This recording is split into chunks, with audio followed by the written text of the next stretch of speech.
2007 നിറങ്ങളുടെയും അതുപോലെ കെയോസ്, അതായത് ബഹളങ്ങൾ, അങ്ങനെയുള്ള കാര്യങ്ങൾ, അതിന്റെയും കോമഡിയുടെ എല്ലാം കൂടെ ഒരു മിക്സ്, ഒരു വലിയ മിക്സ് എന്ന് വേണമെങ്കിൽ പറയാൻ പറ്റും. ആ ഒരു രീതിയിൽ ഡെബ്യൂ സിനിമയിൽ തന്നെ ഒരു സൂപ്പർ സ്റ്റാറിനെ വെച്ചുകൊണ്ട് ചെയ്തിട്ട് അതൊരു ഭയങ്കര ഹിറ്റായി. അതിനുശേഷം തൊട്ടടുത്ത് വീണ്ടും ഒരു സൂപ്പർ സ്റ്റാറിനെ കൊണ്ട് ഒരു ഹിറ്റും കൂടെ ഡെലിവർ ചെയ്തൊരു കഥയാണ് Chotta Mumbai. This is a film makers take on Chotta Mumbai, the controlled chaos of Anwar Rasheed.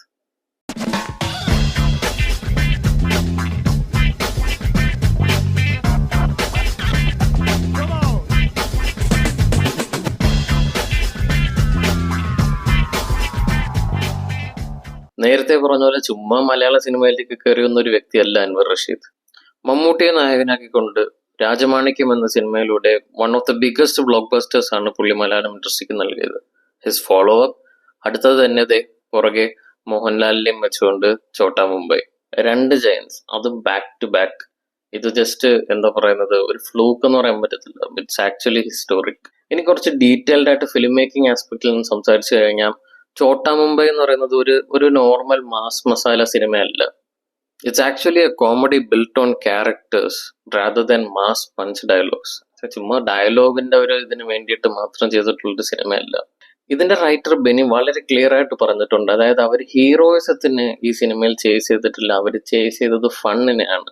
മനസ്സിലായില്ലേ? അതായത് just over the top mass hero എന്ന് പറയുന്ന സാധനത്തിന് പകരം ഹീറോയെ വളരെ ഗ്രൗണ്ടഡ് ആയിട്ട് മാറ്റിക്കൊണ്ട് ഫണ്ണിനെ കൂടുതലായിട്ട്, ആ ഫൺ ആസ്പെക്റ്റിനെ മാത്രം കൂടുതൽ കോൺസെൻട്രേറ്റ് ചെയ്തിട്ടുള്ള ഒരു സിനിമയാണ്. പിന്നെ ആ ഒരു വിഷനെ അൻവർ റഷീദ് സാറ്റിസ്ഫൈ ചെയ്യുകയും ചെയ്തിട്ടുണ്ട്. ഫോർട്ട് കൊച്ചി ആസ്പദമാക്കി വന്നിട്ടുള്ള ഒരുപാട് സിനിമകൾ ആ സമയത്ത് ഉണ്ടെങ്കിലും ഇപ്പൊ നമുക്ക് ഏതൊരു റൈറ്ററിനായാലും ഡയറക്ടറിനായാലും ഒരു ഏരിയ എക്സ്പ്ലോയിറ്റ് ചെയ്ത് നമുക്ക് ഒരുപാട് സീൻസ് കാണിക്കാൻ പറ്റുന്നുണ്ടെങ്കിൽ അത്രത്തോളം നമുക്ക് അടിപൊളിയായിട്ട് സിനിമ എടുക്കാൻ പറ്റുന്ന ഒരു മാർഗമല്ല. പക്ഷെ ആ ഒരു ടൈറ്റ് ആലീസിലും ഒരുപാട് ശബ്ദമുള്ള കടകളുടെയും ആ ഒരു ബഹളത്തിന്റെ ഇടയിൽ തന്റെ ക്ലാരിറ്റി ഒരിക്കലും അൻവർ റഷീദ് നഷ്ടപ്പെടുത്തിയിട്ടില്ലായിരുന്നു.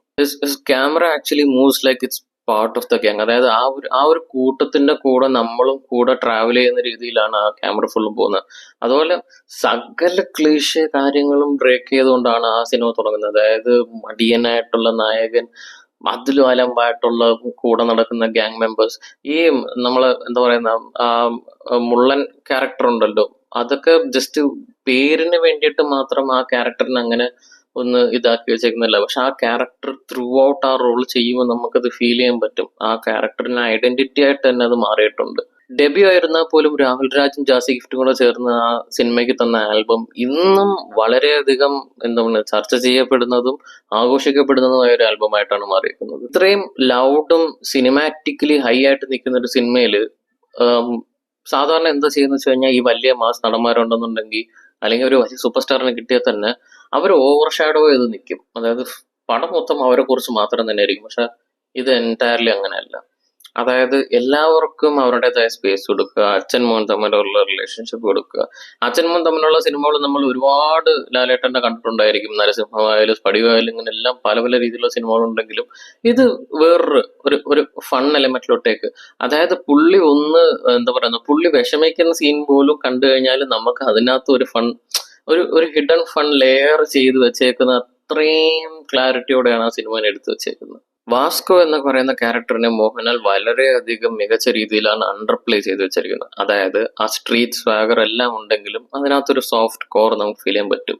പുള്ളി ഒരു സീനും ഡോമിനേറ്റ് ചെയ്യാനായിട്ട് നോക്കാറില്ല. പുള്ളി എപ്പോഴും ആ ഫിലിമിന്റെ ആ ഓരോ സീനിലും സ്റ്റേ ചെയ്തേക്കുന്ന രീതിയിലായാലും ക്യാരക്ടറിന്റെ കൂടെ ഫ്ലോയിൽ അങ്ങനെ പോകാനേ നോക്കിയിട്ടുള്ളൂ.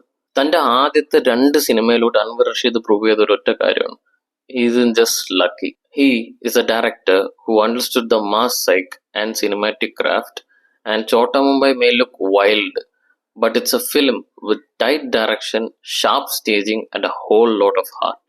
ഇനി ഒരു ഫിലിം മേക്കിംഗ് ആസ്പെക്റ്റിൽ നിന്ന് നോക്കുകയെന്നുണ്ടെങ്കിൽ ക്യാരക്ടേഴ്സിനെ എങ്ങനെ വിഷ്വലി ബിൽഡ് ചെയ്യാം, ഒരു കെയോസ് അതായത് ബഹളങ്ങൾ എങ്ങനെയാണ് സ്റ്റേജ് ചെയ്യേണ്ടത്, എങ്ങനെയാണ് സ്റ്റൈലിനെയും സബ്സ്റ്റൻസിനെയും ഈക്വലായിട്ട് ബാലൻസ് ചെയ്യേണ്ടത്, ഇതൊക്കെ ശരിക്കും പറഞ്ഞു കഴിഞ്ഞാൽ ഒരു ഡയറക്ടേഴ്സ് ഡിലൈറ്റ് എന്ന് തന്നെയാണ് പറയാം.